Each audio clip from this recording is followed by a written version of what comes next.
congratulations on this. My goodness, what, was this daunting for you, scary, when you first read the material and go, what am I getting myself into here? Well, it was a bit like that. I didn't want to do it. And I didn't finish the script because I started reading. I thought, I don't want to do something, it's spooky again. I've done enough of those things. I just finished Wolfman and all that. And then my agent phoned and he said, he said, I think you ought to read it and just make sure. He said, good. So I read it, and I met Mikael Hofström, the director, a few days later, and we had breakfast up here in the hotel.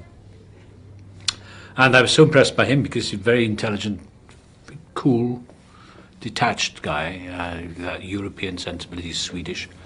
And I liked his take on it. He said, I don't want to make this a spooky movie, kind of spinning heads movie, So then I read it and I started going into it and getting involved in it. And Mikael went back to England where he lives, and we had email correspondence. I said, well, I want to make the man. I had a couple of suggestions to add a couple of lines here and there.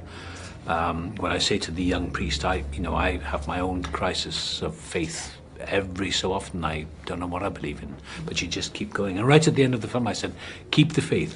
With all that might, keep going, because it's to lose it and to give it up, willfully give it up and deny it is, I think, hazardous to one's mental health. Yeah, I wanted to say because I'm Jewish, and it doesn't really matter what religion, what denomination, whatever you are. Everybody has their feelings about faith. Yeah. After making this, did you think about faith? Are you religious? I'm not religious, but I'm observant, and I was brought up that way. But you go to temple and you have yes, on the holidays account, Yeah. But seriously, I think everybody thinks about faith and what they believe in. Did this make you think more about it after you finished? Well, yeah, I used to be an agnostic and an atheist, but I I'm a fan of Christopher Hitchens, who's the professional atheist of all time. I think he's a brilliant man. I don't know Christopher, but he's been quite ill actually. But I read everything I can. I read Einstein. I read Darwin's Origin of Species. I read Dietrich Bonhoeffer's sermons. And you think, well, this man sacrificed himself to defend his church, the confessional church, in the face of Nazism, was executed. And so I stay very open. Yeah. Like Einstein said, he didn't believe in a personal God. He believed that there's power. He was entranced by mesmerized by the power of pattern and the organization behind the back of everything. So that's my take on it all. You work with a wonderful new actor, Colin. Yeah, isn't he good? Goodness, and I was saying to him, I go, for him it must have been awesome because you were kind of a mentor, a teacher for him. What was it like for you to work with this young whippersnapper? Man, was he good? Oh, I gave him a tough time. I used to tease him. I said, "Are you going to play it like that? Oh, it's your career." No, because that the humour gets people through their nervousness. And I saw him on the first day. I said, "You really said I'm a bit nervous." I said, "Well, don't waste your time being nervous. You can do it. You wouldn't have had the part if you couldn't do it." So I would occasionally drop a little hint. I say, "You maybe don't do too much on that scene. Don't, especially on close-ups." You'd say to an actor, "Don't, less acting." But he's a really remarkable young man, and he's 25. That's ridiculous, isn't it? And here he is in his first big movie. And it was fun. I like working with young actors. You can tease them a bit, you can josh them. But and you have the right to. I'm sorry, you do. No, it's wonderful. I like young actors, and I'm just glad I'm not young anymore, having to struggle and look for that moment. To take it all so seriously. Yeah. I tried to say to a young guy, I said, don't take yourself so seriously. Well, exactly. Yeah, for sure. Have fun with it. Yeah, it's only an acting job after all. You're not saving lives, for goodness sake. You have given us some great scary roles, but I wanted to know, what's the movie that scared the heck out of you? First film that comes to your mind that's really scared you? Well, scared is Psycho, I think. Hitchcock's Psycho. That was the scariest movie I've ever seen. But movies that make me uneasy, Polanski's Rosemary's Baby, Mia Farrow, and John Cassavetes. That was a beautifully directed movie, and it was very low-key, and you never knew what was going on. But I thought that was an astonishing film. I think Polanski's a genius. I'm an extraordinary director. I think Mia Farrow's performance in that was astounding. And I think, Jack Nicholson's The Shining, a great performance there, and a great film by Stanley Kubrick. I enjoyed The Exorcist, which was much more,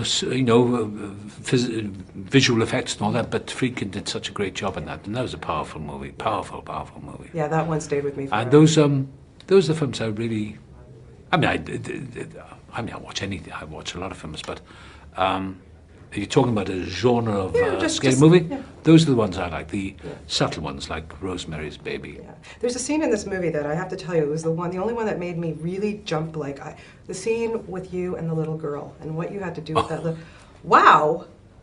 Yeah, that was my first scene ever in Rome. I only filmed in Rome for one day, and she's a sweet little girl, and she did a good job there, and I just had to do what I do, and it made people jump. And I saw the film the other day. I thought, God, that was a bit brutal. It did make me But jump. it was only acting, Yeah, it didn't hurt anyone. But no, of course not. But wow, for you to do that with a little, Yeah. I have to ask you, you have been in so many wonderful, amazing films, but can you think back about the film that made you decide why you wanted to be an actor, or your love of film? Was there a particular film that you did? Well, I watched? was fortunate. I always wanted to be in movies. I came from a town where Richard Burton was born, so we came from there. So I wanted to be in the movies. And I worked in the theatre for many years, a number of years. I had a relatively short career in the theatre. I did some Shakespeare, I did Chekhov and all that stuff. But I was always restless. I was at the National Theatre and the Laurence Olivier and people like that. I was with Albert Finney and all that. Wonderful actors that they are. But suddenly I was given an opportunity. Peter O'Toole saw me in a Chekhov play in National Theatre and gave me a film test for Lion in Winter. And to work with Katharine Hepburn and Peter O'Toole was quite a debut for me. I was a young actor, and they were great mentors. She was extraordinary. I mean, she was very, very generous to work with, and so was O'Toole. Charlie Chaplin, I understand, influenced your career in the beginning. Did Chaplin not? did, yes. It's an odd story that because it was I saw a film of his, a bit of a sentimental old movie called Limelight, and I wrote him a letter. He was in Switzerland, and the oddest thing was that I became obsessed with. I didn't know it was the nature of the film that he made. It was a sentimental film. I've still got it, and I watch it every so often. And he wrote a letter back from Vevey in Switzerland, where he was living because he'd been kicked out of America, and. 40 years later, I was in the garden of his house doing a movie with Robert Downey. It was that afternoon. Richard Attenborough, the director, came to me at lunchtime. I was sitting in my trailer having lunch, and he said he's just been nominated for the Oscar. If somebody told me that 40 years before, I said, come on, get out of here. But it's funny how life is a dream in a way. It's a destiny, whatever you want to call it. Well, you are fantastic. As Thank always, you. I look forward to seeing you in Thor, directed by Kenneth Branagh. Yeah, he's a great director. He's terrific. Amazing man. Yeah, there's a terrific film. I hear it's very good. Well, I'm sure it is. Brandis As always, you're fantastic. Great to talk Thank to you you. very much. Thank you so much.